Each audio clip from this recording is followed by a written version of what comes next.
This is the next lesson on American West Unit 1. And this is taking the last lesson we did one step further, looking at reasons for migration. And this lesson is going to look specifically at the Californian gold rush of 1849. So in the previous lesson, we looked at the push and pull factors of why people went to the West.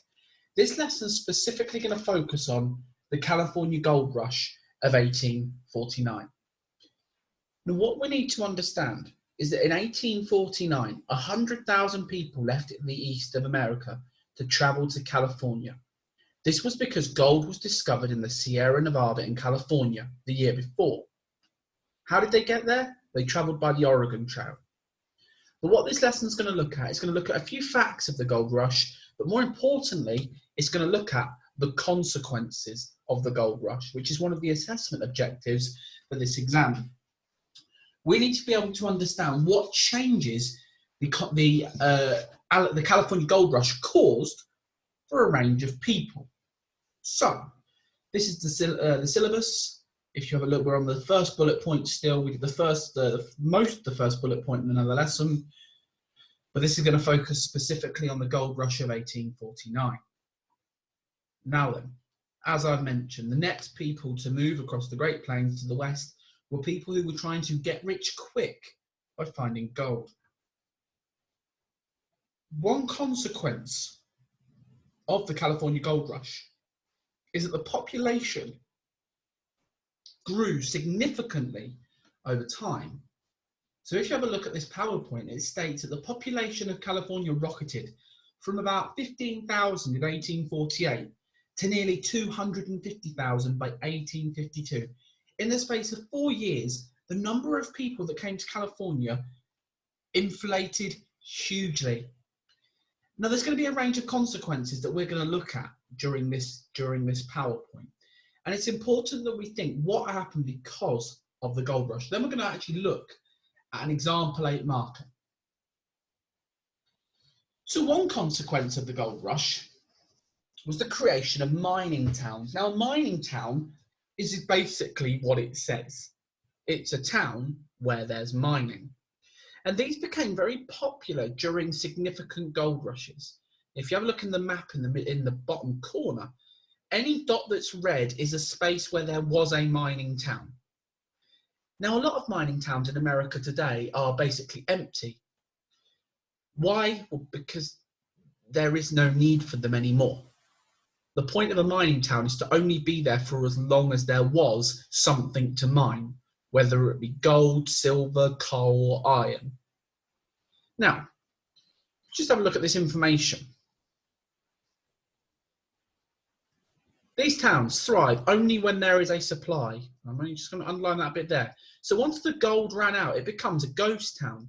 A ghost town basically means there's no one there.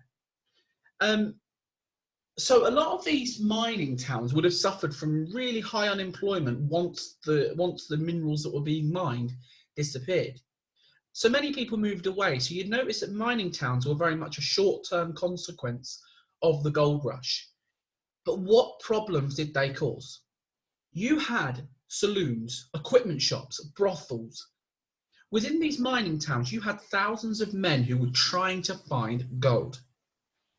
These areas would have caused a lot of lawlessness, and in the future lesson on law and order, you've got to understand that these mining towns had communities of miners who were either being very successful in finding gold, or they were having a tough time of it. The problem with this is they would have to commit crime, possibly, to be able to be successful. Things like claim jumping, salting a claim, and even more serious lawlessness, such as violence towards certain groups. So mining towns did become a focal point of these areas because the people who came to mine needed equipment, they needed somewhere to keep them entertained while they were having a break in between their job.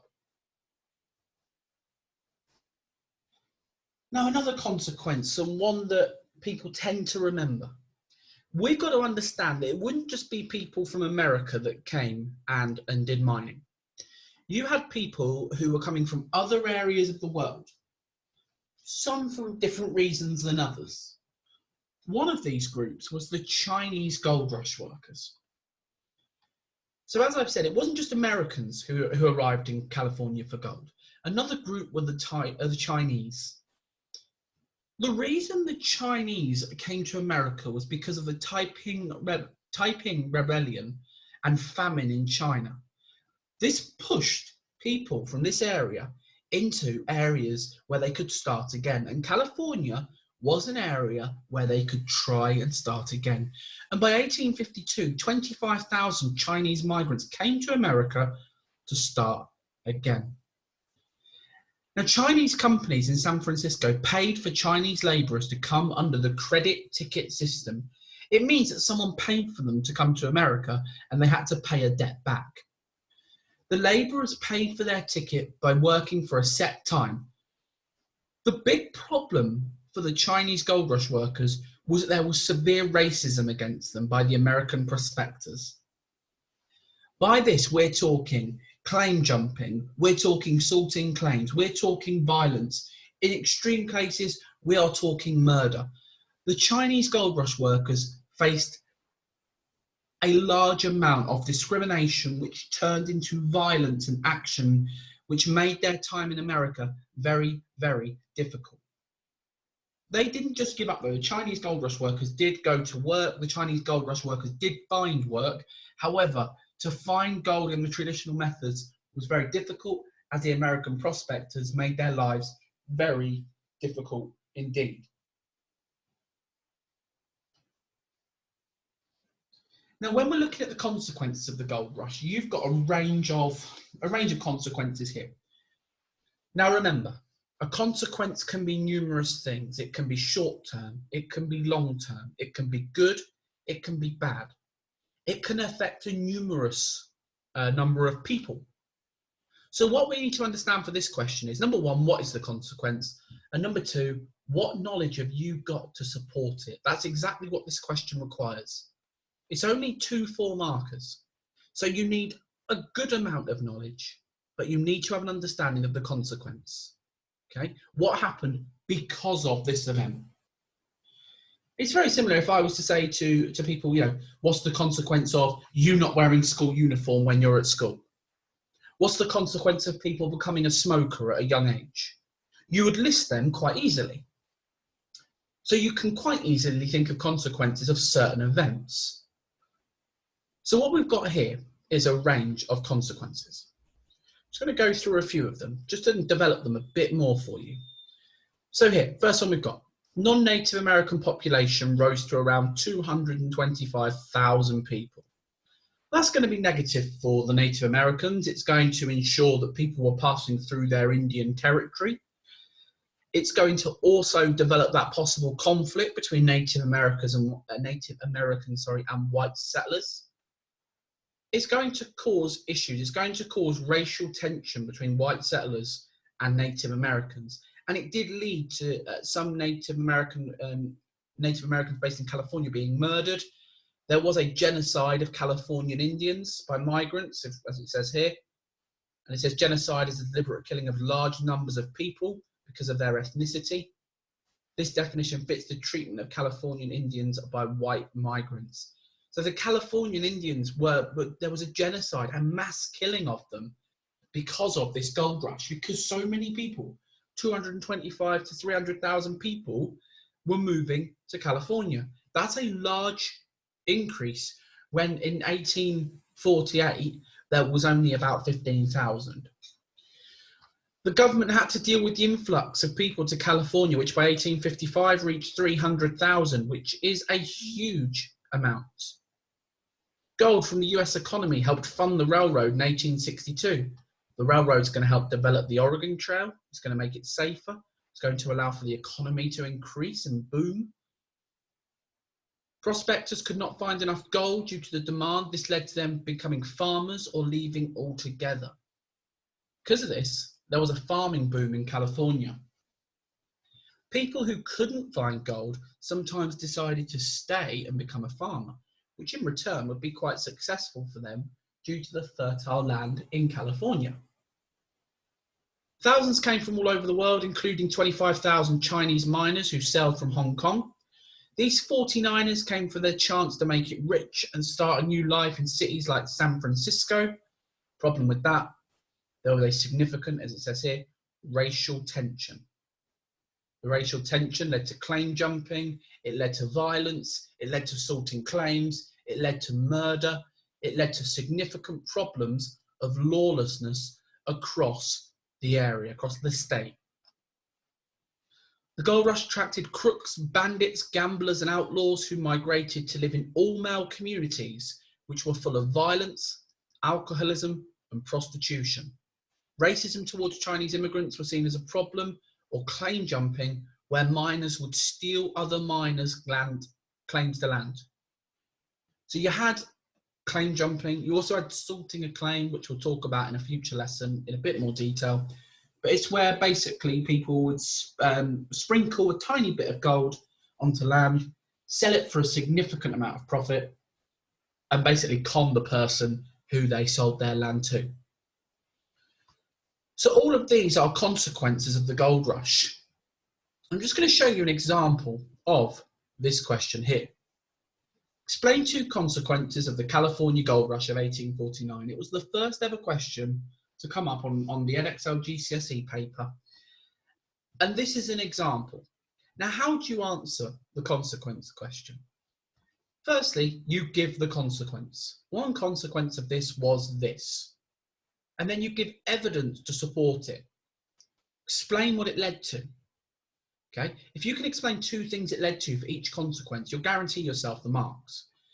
Now, what you've got here is an example of a full mark response. One consequence of the gold rush was an increase of mass migration from the north to California. That's their specific consequence. Done. This promoted and completed Manifest Destiny. I would argue that it didn't complete Manifest Destiny because that was a long process, but it helps complete it. The idea of America being settled on by white settlers. This evidence here was deemed enough by the exam board. Personally, I don't think it is. I think it will. I think that will change as the exam goes on. I think you're going to have to give more evidence to support it. Where this candidate has said this promoted, I think that's their way of saying it led to. It's a good little connective. But I don't think it's enough. Another consequence of the gold rush was an increase of racism towards the Chinese. 30,000 Chinese migrated to California due to a famine strike in China. That again got full marks. But it is missing, I personally believe, it's missing a trick in terms of how much evidence they've put. This here is what I think could be added to this to secure it. As a result, connective, population of California rocketed to nearly 250,000 by 1852, meaning that the Indian frontier would be broken as land was now being mined and farmed, which could have caused conflict as it went against the Indians' belief that land was sacred. The point of this question is you mix up everything you've learned, you link it all together, and that will give you a much stronger and broader answer to this overall exam question. Right, to finish the lesson, there's some questions here that you can answer. Tell me a problem faced by miners going west. What is a push factor for the miners moving west? What questions would you like to ask a settler moving west? What advice would you give him before he sets off? Explain why people moved to California from the east. And the gold rush was just an empty dream for most Western people. How far do you agree? These are just some things you can review your learning. If you pause the video here and you can answer them, and then we've developed the concept of the gold rush. We now know the consequences, we know key groups, and we know key points, which will help us answer this consequence style question.